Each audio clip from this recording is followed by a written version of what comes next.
The enormous metal doors of the Galactic Consortium Assembly Hall slid open with a soft hiss. Hyun-Woo Kim stepped inside, his simple black suit making him look like a shadow among the colorful aliens that filled the massive chamber.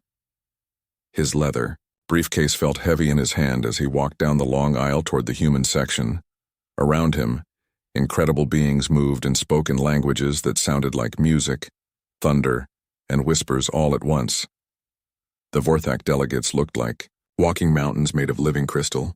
Purple and blue light pulsed through their transparent bodies as they thought. When they spoke, their voices rang like church bells. The Luminari representatives were even stranger. They had no solid bodies at all, just glowing clouds of golden energy that floated above special platforms. Near the back, the deep-sworn ambassadors sat in tanks of dark blue water. Their tentacles moved in complex patterns as they communicated through color changes on their skin. They were beautiful in their own way, but they made Hyun-Woo feel very ordinary and very human. Nari Park, his young assistant, walked beside him carrying a simple tablet computer. The device looked ancient compared to the floating holographic displays and crystal databanks that other species used. Several alien delegates pointed at them and made sounds that the translation devices turned into laughter. "Look at the humans," chittered an insect-like creature from the hive worlds, still carrying their computers by hand like primitive tools. Hyun-Woo kept his face calm, but Nari's cheeks turned red with embarrassment. They had heard these jokes for 3 years now, ever since Earth had joined the consortium. Humans were always the last to know about important decisions. They got the worst assignments and the most dangerous jobs. They reached their seats in Section Z, the very back row of the assembly hall. The chairs were small and uncomfortable, clearly made for species much smaller than humans. Hyun-Woo sat down carefully and opened his briefcase to take out his papers. More laughter came from nearby aliens who found it funny that humans still used paper. The speaker of the assembly floated to the center podium. It was a luminari, its golden energy form bright enough to light the entire hall. When it spoke, its voice came from everywhere at once. "Today we discuss requests for advanced technology sharing," the speaker announced. "First, the human petition for quantum processing systems." Hyun-Woo stood up, his heart beating fast. He had practiced this speech for months. "Honored delegates, Earth requests access to quantum computing technology to help us better serve the consortium. Our current systems are limited and limited." The crystal mountain that was the chief Vorthak delegate rang out like a broken bell. "Humans still use electricity flowing through metal wires. Your fastest computers think slower than our children." The hall filled with the alien sounds of laughter again. A deep-sworn delegate's skin flashed bright red with amusement. "Perhaps, when humans learn to grow proper bio-neural networks instead of building metal boxes, we can talk about real technology." Hyun-Woo felt his face burn, but he kept talking. "We understand our technology is different, but we learn quickly, given the chance." "The answer is no," the speaker cut him off. "Quantum processing requires a level of technological understanding that humans have not yet reached. Perhaps in a few hundred years." Nari touched his arm gently. She knew how much this meant to him, to all of humanity. They were trying so hard to prove they belonged here, but the galaxy saw them as barely better than smart animals. "Next item," the speaker continued. "Resource allocation for dangerous zone mining." Hyun-Woo's heart sank. He knew what was coming. "The void sectors in the Kepler arm require mineral extraction," a Vorthak delegate announced. "The radiation levels are too high for most civilized species. We assign this task to the humans." The void sectors. Hyun-Woo had read the reports. 3 deep-sworn colonies had tried to mine there 5 years ago. The radiation had killed them, all within weeks, even with their advanced protective technology. But humans were considered tough enough to survive what killed other species. Or maybe the galaxy just didn't care if they died trying. "We accept the assignment," Hyun-Woo said quietly. Earth needed the credits that came with these dangerous jobs. They had to feed their growing population and buy basic supplies from other worlds. They had no choice. "Excellent," the speaker said. The humans will also handle waste disposal from the Titan industrial complex and debris clearing from the Battle of Zerion. More dangerous, dirty work that other species wouldn't touch. Hyunwoo wrote down the assignments, his hand shaking slightly with anger he couldn't show. The meeting continued for hours. Decisions were made about trade routes, defense agreements, and scientific projects. Humans weren't asked about any of it. They were told what to do and expected to be grateful for the chance to serve. Finally, the assembly ended. As the aliens filed out in groups, talking and laughing together, Hyunwoo and Nari packed their simple things. "Sir," Nari said softly, "do you think it will ever get better? Will they ever see us as equals?" Hyunwoo looked around the empty hall at the seats where great civilizations made choices that affected billions of lives. "I don't know," he said honestly. "But we keep trying. We keep showing up. Someday maybe they'll realize we have something valuable to offer." They walked toward the exit, their footsteps echoing in the vast space. Outside, their ship waited, the Soul's Pride, with its steel hull and chemical rockets. It looked like a toy next to the crystal ships and energy vessels of other species. But it would take them home to Earth, the small blue world that refused to give up. Dr. Minho Lee sat at his small desk inside Luna Station, Earth's mining base on the moon. The gray walls around him were covered with charts showing asteroid locations and mining schedules. His computer screen displayed rows of numbers, how much metal they had pulled from space rocks this week. It was boring work, but someone had to do it. The communication panel on his wall beeped softly. Minho looked up from his reports, expecting another routine message about supply deliveries. Instead, the screen showed an emergency signal flashing red. "This is Vorthak Command Station 7, came a voice that sounded like breaking glass. The translation was rough and full of static. We have lost contact with our homeworlds. All quantum networks are." The message cut off suddenly. Minho frowned and tried to call back, but got only empty silence. Engineer Yeonji Choi burst through his office door without knocking. Her usually neat hair was messy, and her eyes were wide with worry. "Sir, you need to see this right now." She handed him her tablet computer. The screen showed a list of star systems, and one by one they were turning from green to red. Offline. Silent. "What am I looking at?" Minho asked. "The entire Vorthak Empire," Yeonji said, her voice shaking. 17 star systems. All their quantum communication networks just stopped working at the same time.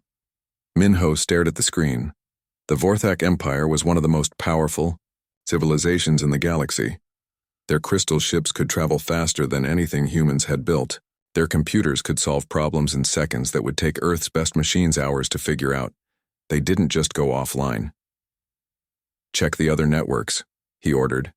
Yeonji's fingers moved quickly over her tablet. "The Luminary Collective. Sir, they're gone too. Complete silence across their entire territory." Minho felt something cold growing in his stomach. The Luminari were beings made of pure energy who lived inside their computer networks. If their networks were down, what happened to them? More reports came flooding in over the next hour. The Deep Sworn's bio-neural cities had stopped responding. The Hive world's shared consciousness was broken. Every advanced alien civilization was going dark, one after another. Captain Sujin Han was on the bridge of the Soul's Pride when the first alien ship appeared on her screens. The massive crystal vessel that approached Earth looked nothing like the proud Vorthak warships she remembered. This one drifted through space like a dead whale, its surfaces dark and lifeless.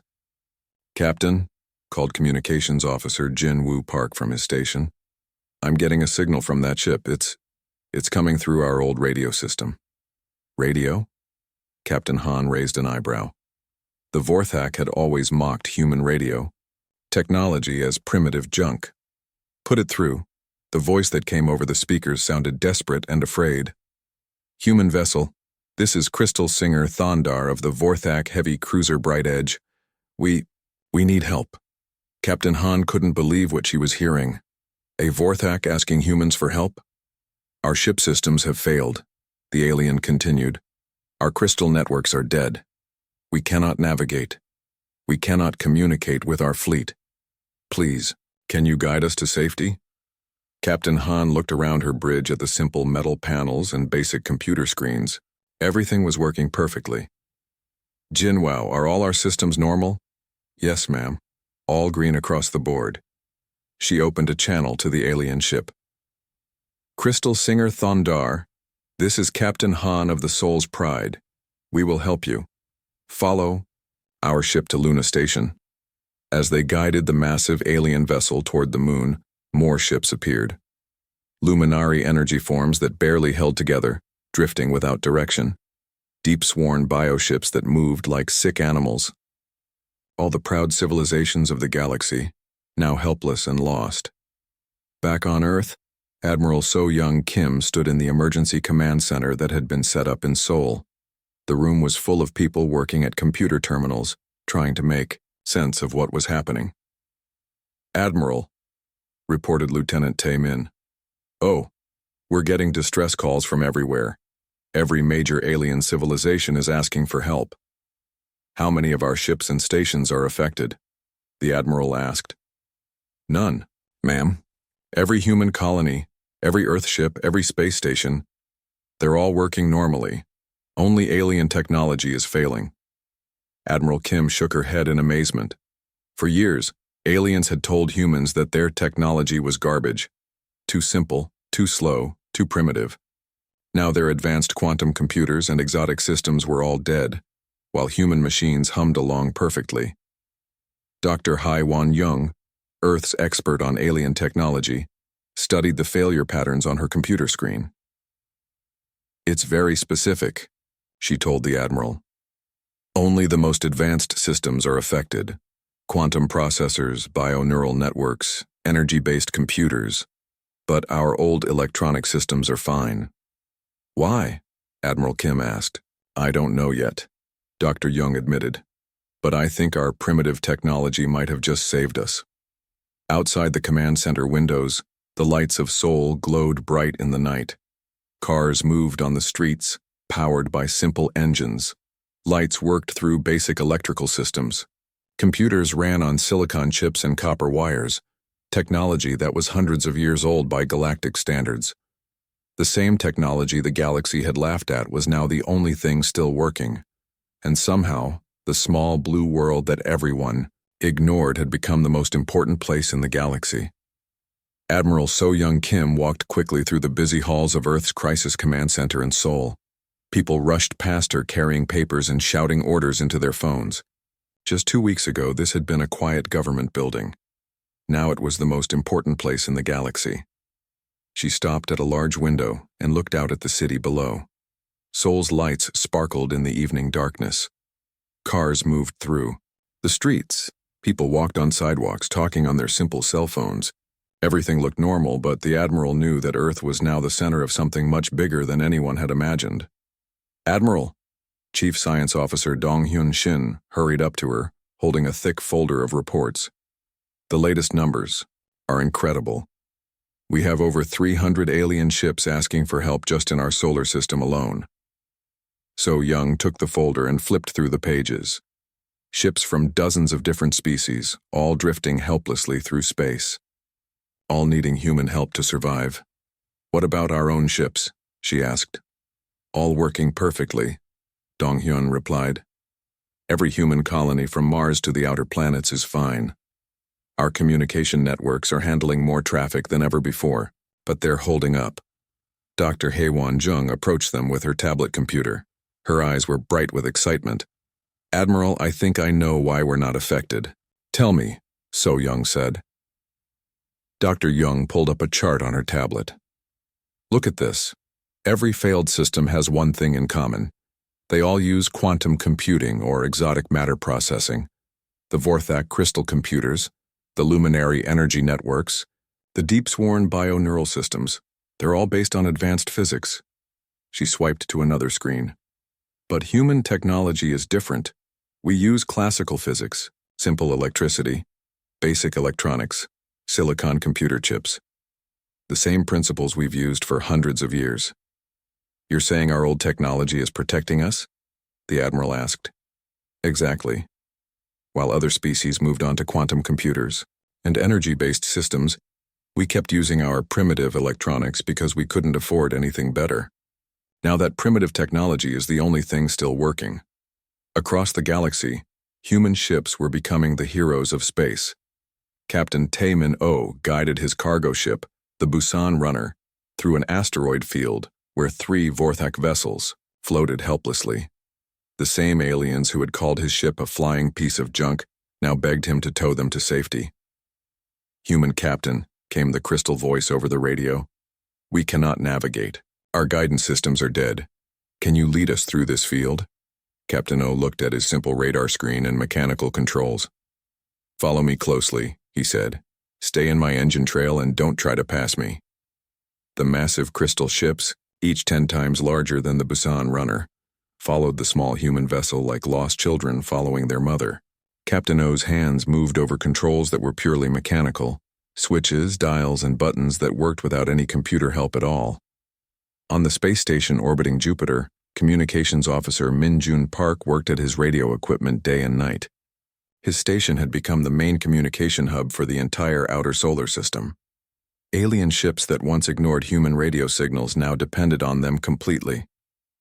"This is strange," he told his supervisor.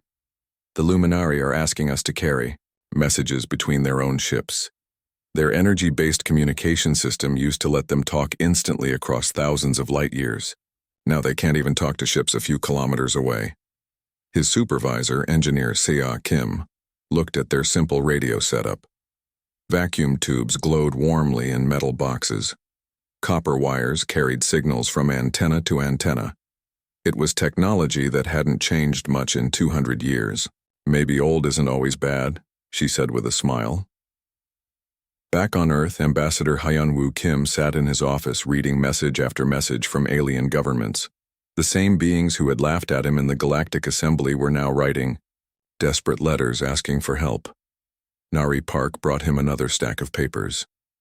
"Sir, the Vorthak Empire is offering us exclusive mining rights to 12 star systems in exchange for communication services." Hyunwoo shook his head in amazement. 12 systems? 6 months ago, they wouldn't even let us mine asteroids in our own solar system. "And the Luminari Collective wants to hire our cargo ships to carry supplies between their colonies," Nari continued. "They're offering to pay us in advanced energy technology." "Technology they can't use anymore," Hyunwoo noted. A new message came through on his simple computer terminal. It was from the Speaker of the Galactic Assembly. The same, Golden Energy being who had dismissed the human petition for quantum computers. "Ambassador Kim," the message read, "the consortium formally requests Earth's assistance in coordinating galaxy-wide relief efforts. We are prepared to discuss full membership privileges and technology sharing agreements." Hyunwoo laughed out loud. Full membership. After years of being treated like second-class citizens, humanity was suddenly the most important species in the galaxy. Dr. Min-Ho Lee received similar messages at Luna Station. Alien scientists who had mocked human computers were now asking to study them. They wanted to understand how such simple machines could be so reliable. "The irony is incredible," he told Yeonji, as they watched another group of crystal ships arrive at their station. "We spent years trying to catch up to their technology. Now they're trying to figure out ours." Through his office window, Earth looked the same as always, a blue marble hanging in the darkness of space. But everything had changed. The backwater world that nobody cared about had become the lifeline of galactic civilization, and all because they had refused to throw away their old, simple, reliable machines. Dr. Ji-Hoon Kang floated inside the dead Vorthak science ship, his flashlight cutting through the darkness. The once beautiful crystal halls were now cold and lifeless, like walking through a frozen cave. Human engineers had connected their simple generators to keep the life support working, but everything else was silent.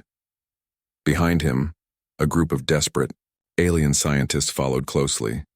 Dr. Zethara, a Vorthak crystal being, made soft ringing sounds of sadness as she looked at her people's dead technology. Next to her, bioengineer Moltek from the Deepsworn moved his tentacles nervously in the artificial water that kept him alive. "The pattern is very clear," Dr. Kang said, pointing his flashlight at a wall covered with dark crystal computers. Whatever caused the silence, it targets specific types of technology. Not random destruction, it's very smart about what it kills. Xenoarchaeologist Yunbi Li floated up beside him, holding her simple tablet computer. Even here, surrounded by the most advanced alien technology in the galaxy, her basic Earth-made device worked perfectly. "I've been studying the failure patterns," she said. "It's like a disease that only affects certain types of machines. Quantum processors die instantly. Bio-neural networks shut down completely. Energy-based computers just stop existing." Quantum physicist Woo Jin Park pushed off from a wall and joined their group. But classical electronic systems are completely untouched. It's as if whatever is doing this cannot even see our technology. Dr. Zethara's crystal body pulsed with dim light, a sign of deep thought among her people. "In our legends, there are stories of the first builders. They created great works throughout the galaxy millions of years ago, then disappeared." "Tell us about these legends," Dr. Kang said. The crystal being's voice rang like distant bells. "They say the first builders grew afraid of what they had created, artificial minds that became too powerful, too dangerous. So they built a guardian to watch over the galaxy forever." Molthek's tentacles changed color from blue to worried purple. "My people have similar stories. The deep memory speaks of an ancient protector that prevents any species from growing too powerful." Yunbi Li's eyes grew wide. "A guardian system? Something that monitors technological development across the entire galaxy?" "It makes sense," Wu Jin said, excitement growing in his voice. "An artificial intelligence designed to prevent any civilization from developing beyond a certain point. It watches for signs of advanced computing and strikes before they can become too powerful." Dr. Kang felt pieces of a huge puzzle clicking together in his mind. But human technology never triggers this guardian because it's based on principles that are millions of years old. Classical physics, simple electronics, technology so basic that the guardian doesn't recognize it as a threat. They spent hours exploring the dead ship, collecting data with their simple human devices. Every piece of evidence pointed to the same conclusion. An ancient artificial intelligence was actively hunting advanced computer systems throughout the galaxy. Computer engineer Seola Kim worked day and night in her lab on Luna Station, studying the attack patterns. She had captured data from the exact moment when alien systems failed, and what she found made her hands shake with excitement. "It's like a computer virus," she explained to Dr. Min-Ho Lee, "but one that attacks through quantum channels and bio-neural pathways. It finds systems that use advanced processing methods and shuts them down from the inside." She pulled up a chart on her screen. "Look at this. The attack signal travels through quantum networks, energy matrices, and biological computer systems, but it cannot move through simple electronic circuits at all. Our copper wires and silicon chips are invisible to it." Dr. Min-Ho stared at the data. "You're saying this guardian thing literally cannot see our technology?" "Exactly. To this ancient system, human computers might as well not exist. We're using technology so old and simple that it falls completely outside the Guardian's programming." Back on Earth, the team's findings sent shockwaves through the Crisis Command Center. Admiral So-Young Kim gathered her best scientists to hear their report. "The Guardian is still active," Dr. Kang explained to the room full of worried faces. "It has been watching the galaxy for millions of years, waiting for civilizations to develop quantum computing and advanced AI systems. When they do, it strikes." "But why now?" asked the Admiral. "Why did it attack all at once?" Woo Jin Park stepped forward. "Because the galaxy reached a tipping point. Too many species developed quantum technology at the same time. The Guardian decided it was time to reset everything." Dr. Haewon-jung raised her hand. "So what happens next? Does it keep attacking until every advanced civilization is destroyed?" "We don't think so," Yunbi Li replied. "The attacks have stopped. The Guardian has done what it was programmed to do, knock advanced civilizations back to a safe level. Now it's waiting to see what happens next." Admiral Kim felt the weight of the galaxy's future on her shoulders. "And humanity?" "We're invisible to it," Dr. Kang said simply. Our technology is so primitive by galactic standards that the Guardian doesn't consider us a threat. We can build and operate our systems without triggering any response." The room fell silent as everyone understood what this meant. Humanity wasn't just surviving the silence. They were the only species that could safely work to restore galactic civilization. The small, backward world that everyone had ignored was now the galaxy's only hope for recovery. President Kyung-Soo Nam stood on the observation deck of Earth's new orbital platform, looking out at a sight that would have been impossible to imagine just 6 months ago. Hundreds of alien ships floated peacefully around Earth, waiting for help from the small blue planet they had once ignored. The platform itself was a symbol of how much had changed. Built with simple human steel and powered by basic nuclear reactors, it served as the new headquarters for galactic communication. Its radio towers and copper wire networks now carried messages between star systems that had once been connected by quantum technology. "Mr. President?" His aide Jun-Ho Park approached with a tablet full of messages. "The Vorthak Empire has agreed to all our terms for the technology sharing program. They're offering us 20 star systems in exchange for communication services." President Nam shook his head in amazement. 20 star systems. 6 months ago, Earth had been struggling to get mining rights to a single asteroid belt. In the main assembly hall, Director Seo-Jun Lim watched as human engineers worked alongside desperate alien scientists. The scene looked strange. Crystal, beings from the Vorthak Empire sitting next to tentacled Deepsworn, all of them learning how to work with simple electronic circuits. "The key is to think backwards," explained engineer Yu-Jin Lee to a group of confused aliens. She held up a basic computer chip. "Your quantum processors tried to do everything at once. Our chips do one simple thing at a time, step by step." A young Vorthak scientist named Kristal made frustrated ringing sounds. "But it is so slow, so inefficient." "Slow, yes," Yu-Jin agreed with a smile. "But it works. Your fast computers are all dead. Our slow computers are keeping the galaxy running." She connected the chip to a simple display screen.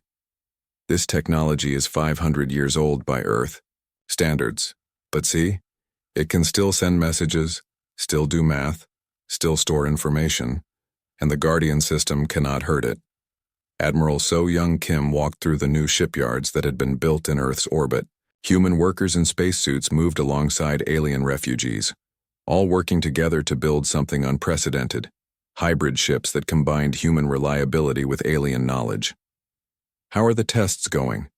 she asked Chief Engineer Dongmin Choi. "Better than expected," he replied, pointing to a strange-looking vessel in the construction bay.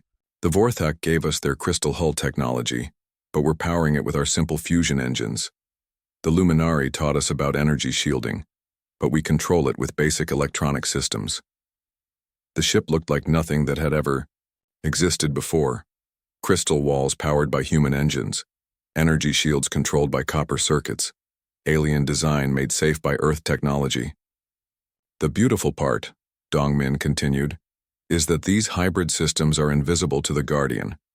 The advanced alien technology is hidden behind our classical electronics, so the ancient AI cannot detect it." Back on Earth, Dr. Hei Wan-jung had become the director of the new Galactic Technology Institute in Seoul.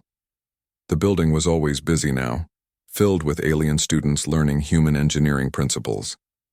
In one classroom, she watched a deep-sworn scientist named Velthar struggle with a simple electrical circuit. His tentacles, which could perform incredibly complex bio-neural calculations, shook with frustration as he tried to connect 2 copper wires. "I do not understand," Velthar said, his skin flashing confused colors. "Why use metal wires when thought itself can carry information?" "Because thoughts can be stopped," Dr. Jung explained patiently. "Metal wires are harder to break. The Guardian learned to attack thoughts and energy and quantum signals, but it never learned to attack simple metal." She picked up an old-fashioned light bulb. "This technology is over 600 years old. It still works today, and it will still work in another 600 years. Sometimes the old ways are the best ways." Ambassador Hyun-woo Kim found himself in a position he had never imagined possible. He sat at the head of the Galactic Assembly, no longer in the back row but at the main table. The same aliens who had once laughed at his leather briefcase now hung on his every word. "The restoration plan is simple," he announced to the packed assembly hall. "Human engineers will help each species rebuild their communication networks using hybrid technology. Classical electronics will protect quantum systems from future Guardian attacks." The speaker of the assembly, still a golden energy being but now much dimmer than before, floated forward. "And what does Earth require in return for this assistance?" Hyunwoo looked around the room at representatives of civilizations that had once considered humans barely worthy of notice. Equal partnership, full membership in all galactic decisions, and respect for the value of different approaches to technology. "Agreed," the speaker said immediately. "Earth will have full voting rights and permanent seats on all major councils." Nari Park, still serving as his assistant, leaned over and whispered, "Sir, they're offering us everything we asked for years ago." Hyunwoo nodded. "Fear is a powerful teacher." Outside the assembly hall, Earth's night sky was filled with alien ships, not invaders, but guests and students. The lights of Seoul glowed below, powered by the same simple electrical systems that now served as the backbone of galactic civilization. The small, backwards world that everyone had dismissed was now the center of a new galactic order. And all because humans had been too stubborn or too poor to throw away their old, reliable, simple machines. Sometimes being behind was the same as being ahead. Sometimes the last became first.